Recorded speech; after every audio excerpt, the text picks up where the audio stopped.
Hello friends, this is the latest series of just crack it, जिसका नाम है questions का डाइसेक्शन। तो अगर आप इस साल किसी भी एग्जाम के अंदर अपीयर करने वाले हो तो उस एग्जाम के जनरल अवेयरनेस और करंट अफेयर्स इसके सेक्शन को कवर करने के लिए मैंने ये सीरीज स्टार्ट की है। और इस सीरीज के अंदर हम क्या करेंगे, यूपीएससी ने इस साल जितने भी एग्जाम्स कंडक्ट करवाए हैं उन एग्जाम्स के अंदर आए हुए जनरल अवेयरनेस और करंट अफेयर्स के क्वेश्चंस, उनका करेंगे हम डाइसेक्शन। तो let us see our first question. सबसे पहले इस सीरीज का पैटर्न समझ लेते हैं। जो सीरीज का पैटर्न है वो ऐसा रहेगा कि आपकी स्क्रीन पर एक क्वेश्चन आएगा और उस क्वेश्चन से रिलेटेड कुछ इन्फॉर्मेशन भी उस स्क्रीन पर पेस्टेड है। तो आपको उस इन्फॉर्मेशन के अंदर से आंसर ढूंढ के फटाफट से आंसर बताना है। ठीक है, just take it as a challenge for yourself. और नेक्स्ट स्लाइड के अंदर इसका आंसर मैं आपको बता दूंगी। तो मेरे बताने से पहले जस्ट चैलेंज योर सेल्फ कि आपको इस इन्फॉर्मेशन को प्रोसेस करके आंसर जरूर बता देना है। तो let us start with the first question which is,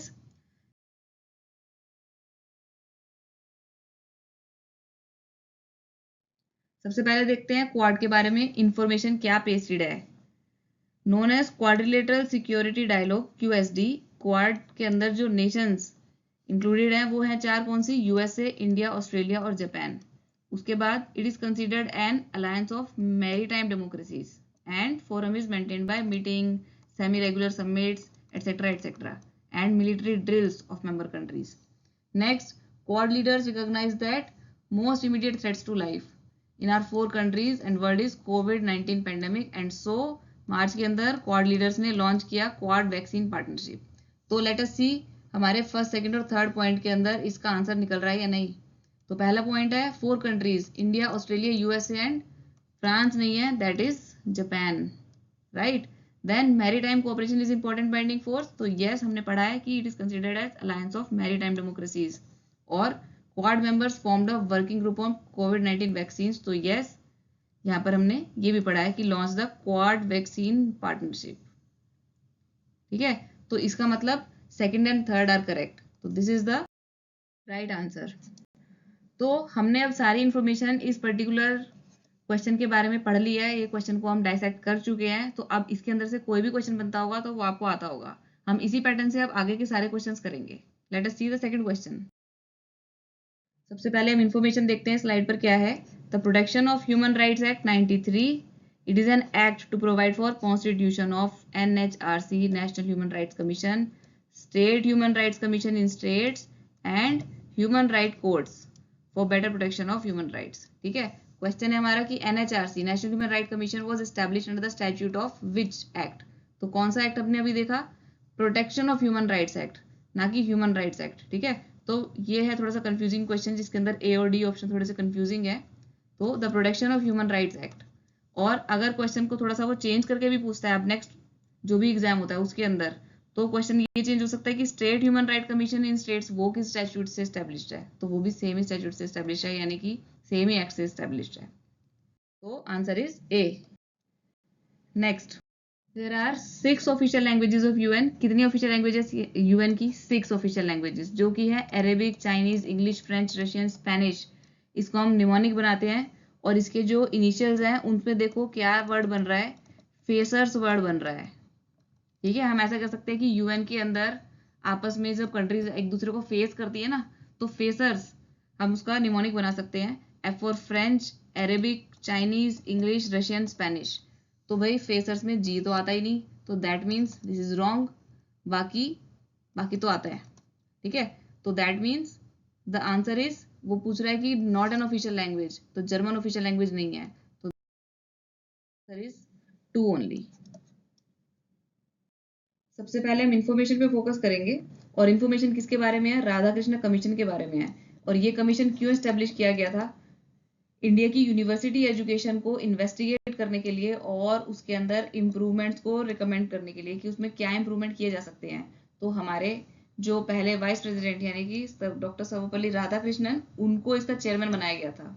ठीक है, और पता होगा इनके बर्थडे पर, यानी डॉक्टर सर्वपल्ली राधाकृष्णन के बर्थडे पर टीचर्स डे भी मनाया जाता है, which is 5th of September. I guess ये तो सबको पता ही होगा, है ना। तो बाकी के सारे commission, all other commission are related to public services. तो क्या क्वेश्चन क्रैक हो गया, यस और नो?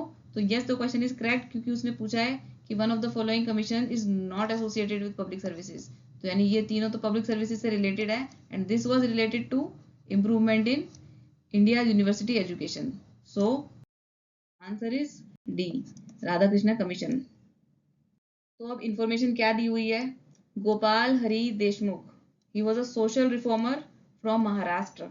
ठीक है, ऐसा जरूरी नहीं है क्वेश्चन एज इट इज ये रिपीट होकर आ जाएगा किसी भी पेपर के अंदर, क्वेश्चन कहीं से भी घूम फिर के आ सकता है। जनरली क्या होता है कि जो क्वेश्चंस ऑलरेडी पूछे जा चुके होते हैं वही क्वेश्चंस कई बार रिपीट हो जाती हैं, या फिर वो टॉपिक्स रिपीट हो जाते हैं। तो इसलिए मैंने ये प्रीवियस ईयर के क्वेश्चंस ही डाले हैं अपनी पूरी स्लाइड के अंदर। तो क्वेश्चन ये भी आ सकता है कि जो गोपाल हरि देशमुख है, ही वॉज अ सोशल रिफॉर्मर, तो वो कौन सी स्टेट से है, तो इज फ्रॉम महाराष्ट्र। उनका पॉपुलरली नाम किस नाम से जाने जाते हैं, लोकहितवादी। विच इज लोकहितवादी, उनका कैसा नाम है, it is his pen name, he wrote under for weekly known as Prabhakar. इस पेन नेम से यानी कि लोकहितवादी पेन नेम से वो कहाँ पर लिखते थे, तो प्रभाकर जो कि एक वीकली है उसमें लिखते थे वो। ठीक है, और किसके बारे में लिख रहे हैं, because is a social reformer, तो भाई वो लिख रहे हैं किसके बारे में, he wrote to and the caste discrimination, dowry system and child marriage. इसके अलावा और क्या इन्फॉर्मेशन है हमारे पास, Keshav Chandra Sen, he was a Hindu philosopher and reformer, again he was a social reformer. ठीक है, अभी ये रिफॉर्मर तो है, लेकिन was he known as Lokhitwadi, no. Lokhitwadi का आंसर क्या था, गोपाल हरि देशमुख। तो क्वेश्चन तो हमारा क्रैक हो चुका है कि हाँ भाई आंसर तो यही है, बट लेट अस सी कि बाकी के जो ऑप्शंस हैं वो लोग कौन है। तो Keshav Chandra Sen, he is also social reformer, he attempted to incorporate Christian theology with in the framework of Hindu thought, और वो ब्रह्मो समाज के मेंबर भी बने। उसके बाद आ जाओ महादेव गोविंद रानाडे। अब उनका पॉपुलरली नाम क्या है, देखो, न्यायमूर्ति। अब ये भी आ सकता है क्वेश्चन में कि किसका पॉपुलर नेम न्यायमूर्ति रानाडे है या फिर जस्टिस, तो इसका मतलब ही वॉज अ जज, then he was also an author and social reformer too. He was one of the founding members of Indian National Congress party. ठीक है, तो किसके बारे में बात कर रहे थे हम, ये महादेव गोविंद रानाडे के बारे में बात कर रहे हैं, जिनका की पॉपुलरली दो नाम दिए हुए हैं यहाँ पे। ठीक, और जो लास्ट ऑप्शन हमारा बचा है गोपाल गणेश आगरकर, ही वॉज ऑल्सो सोशल रिफॉर्मर। ये सारे ही सोशल रिफॉर्मर्स के नाम दिए हैं आपको कंफ्यूज करने के लिए, बिकॉज आंसर लोकहितवादी है।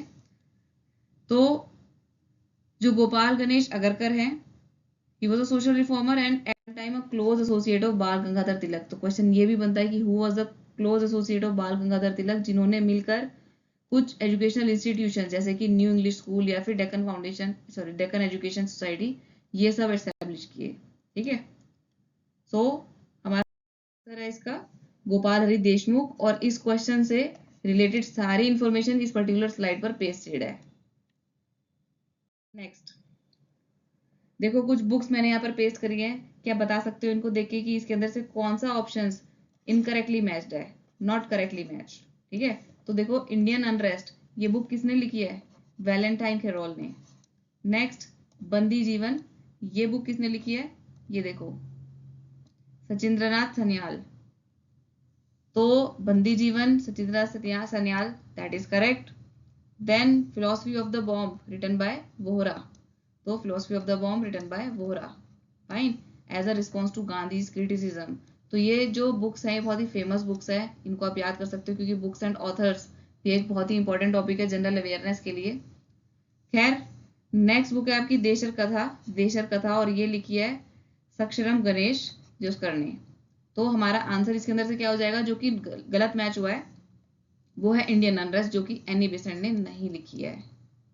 तो this is the incorrect one, but इसका जो असली राइटर है वैलेंटाइन कैरोल, आपको इसको याद रखना है। सो द आंसर इज सी।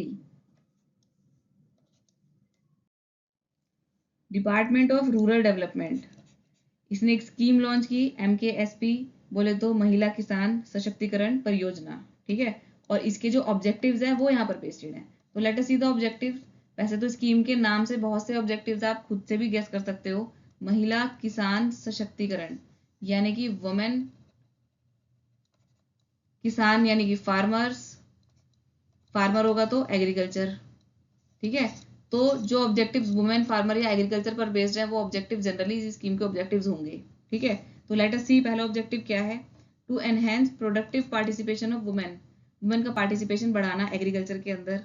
दूसरा, वुमेन के लिए एग्रीकल्चर के अंदर अपॉर्चुनिटीज क्रिएट करना for sustainable agricultural livelihood, women की स्किल्स और कैपेबिलिटीज को इम्प्रूव करना, फूड और न्यूट्रिशन सिक्योरिटी को इंश्योर करना हाउस होल्ड और कम्युनिटी लेवल पे, वुमेन को बेटर एक्सेस देना गवर्नमेंट की सर्विसेज का, वुमेन की मैनेजेरियल कैपेसिटीज को एनहेंस करना एग्रीकल्चर के अंदर। और देखो हर एक के अंदर कहीं ना कहीं एग्रीकल्चर का हिंट है ना। 7 देखो, to improve the capacities of women in agriculture to access the resources of other institutions. Fine, तो अब लेट अस सी कि इन्होंने क्या पूछा है कि इसमें से कौन सा नहीं है इसका ऑब्जेक्टिव, इस पर्टिकुलर परियोजना का ऑब्जेक्टिव कौन सा नहीं है। तो देखो एग्रीकल्चर से रिलेटेड क्या दिख रहा है, to create sustainable agricultural livelihood for women, तो ये तो होगा ही होगा। अभी पढ़ा हमने फूड और nutrition security at household community level, ये इसका ऑब्जेक्टिव है। Yes it is the objective. To enable women को बेटर एक्सेस देना गवर्नमेंट की सर्विसेज का, तो हमने ये भी पढ़ा है अभी। ठीक है, इसका मतलब डी ही ऑड वन आउट होगा, बट डी ऑप्शन क्या है उसको भी पढ़ लेना जरूरी है। To help women educate, education के बारे में तो कोई बात नहीं हुई है इस स्कीम के अंदर। To help women educate the rural folk, ठीक है, तो this is the wrong option, so that means the answer should be D. Har Ghar Jal, water to every household, ये क्या है? This is the scheme launch in 2019, ministry of Jal Shakti ने launch की है, और किसके अंडर? जल जीवन मिशन के अंडर। अब हर घर जल को पढ़ के पता चल रहा है कि हर घर के पास जल पहुंचना चाहिए, ऐसा इस मिशन का गोल होगा, है ना। तो goal of providing tap water to every rural household by 2024। भाई जो भी मैंने इन्फॉर्मेशन ये पेश की है ये जरूर बहुत अच्छे से पढ़ लेना, क्योंकि इस इन्फॉर्मेशन के अंदर से कुछ भी क्वेश्चन बन सकता है। वो क्वेश्चन घुमाने के लिए आपको ये भी पूछ सकते हैं कि भाई इसका गोल जो है, is it the goal of providing tap water to every urban household. अगर रूरल की जगह अर्बन लिख दिया तो क्वेश्चन तुम्हारा गलत हो जाएगा, ठीक है। तो इसलिए जो इन्फॉर्मेशन पेश की है उसको बहुत ध्यान से पढ़ना। Jal Jeevan mission provides an opportunity to local communities, जो विलेजेस की लोकल कम्युनिटीज है उनको एक अपॉर्चुनिटी प्रोवाइड करता है ये मिशन कि वो वाटर क्वालिटी का सर्विलेंस कर सके, वो चेक कर सके कि उनके विलेज में जो वाटर क्वालिटी आ रही है वो कैसी आ रही है।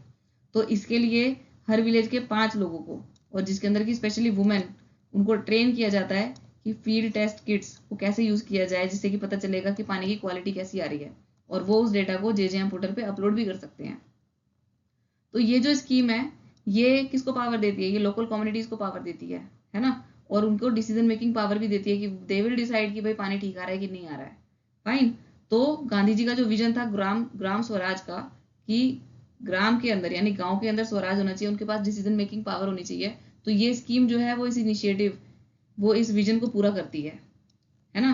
इसके अलावा जो जल जीवन मिशन है वो जो स्कीम है it has been launch for ordinary people, all aimed at ease of living, है ना, so that they can think beyond basic amenities. Basic amenities के अलावा भी उनकी ईज ऑफ लिविंग करने के लिए ये स्कीम जो है वो ऑर्डिनरी पीपल के लिए जो लॉन्च की गई है, it is in line with the schemes. तो अब हम अपने ऑप्शंस देखते हैं कि क्या ऑप्शन उन्होंने बोला है कि जल जीवन मिशन से related. It seeks to ensure ease of living, तो अभी हमने पढ़ा, तो yes.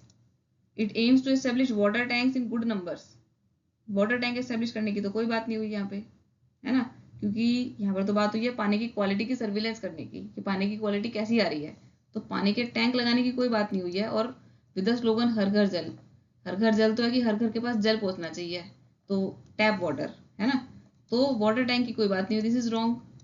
Bye ensuring community participation at village level, it will help developing local leadership based on Gandhi ji's philosophy of Gram Swaraj, तो ये एकदम करेक्ट है। और इसके अलावा the mission seeks to achieve its goal by 2024, तो यस हमने पढ़ा कि भाई हर घर तक जल पहुंच जाएगा 2024 तक, तो दैट मीन्स इसके अंदर ऑप्शन 2 जो है वो इनकरेक्ट है। हमसे क्वेश्चन पूछा है कि करेक्ट कौन से वाले हैं, तो हो गया 1, 3 and 4, that the answer is A. Next देखो इंपॉर्टेंट बुक्स का क्वेश्चन है फिर से। सबसे पहली बुक लास्ट क्वीन, ये किन्होंने लिखी है? चित्रा बनर्जी देवकरुणी। नाम इतना हैवी सा है, क्वीन जैसा ही नाम लग रहा है, तो इस निमोनिक से आप याद कर सकते हो कि लास्ट क्वीन किसने लिखी है? चित्रा बनर्जी देवकरुणी। क्वेश्चन में हमसे पूछा है कि कौन सा इनकरेक्टली मैच्ड है, तो पहला तो करेक्टली मैच निकला है। नेक्स्ट देखो इनसेपरेबल सिमोन डी बिवोर, तो ये भी इसके अंदर करेक्ट है, ठीक है। इसके बाद है ग्रेट सर्कल, जो कि लिखी है मैगी शिपस्टेड, ठीक। और चौथी बुक है जंगल नामा, जो कि लिखी है अमिताभ घोष ने, ठीक, तो दैट मीन्स ये वाला ऑप्शन भी आपका करेक्ट हो गया। तो that means the answer is C, great circle, जो बुक रुमान आलम ने ना लिख के मैगी शिपस्टेड ने लिखी है। तो answer is C. Next question देखो, what is the Pandora papers. मैंने पेंडोरा पेपर से रिलेटेड एक इमेज यहाँ पर पेस्ट किया है। तो क्या इस इमेज को देख के हम गेस कर सकते हैं कि पेंडोरा पेपर्स क्या होंगे। पहला option, it is document related to top 100 highest tax payers of the world. Next, it is a project of investigation which leaked almost 12 million documents that reveals hidden wealth, money laundering by some of the rich and powerful। क्या इससे ये explain होता है। देखो यहाँ पर जितने भी पेपर्स हैं वो उड़ रहे हैं, तो दैट मीन्स वो लीक हुए हैं। तो leaked almost 12 million documents and reveals hidden wealth, तो ये हिडन वेल्थ है। And money laundering by some of the world's rich and powerful people, तो दैट मीन्स पेंडोरा जो पेपर्स हैं उसका जो सही आंसर है, सही एक्सप्लेनेशन है, वो है B. It is a record of total revenue collected at world level, that is wrong. And is a document containing record of top young talented entrepreneurs under the age of 30, this is wrong. So that means answer is B।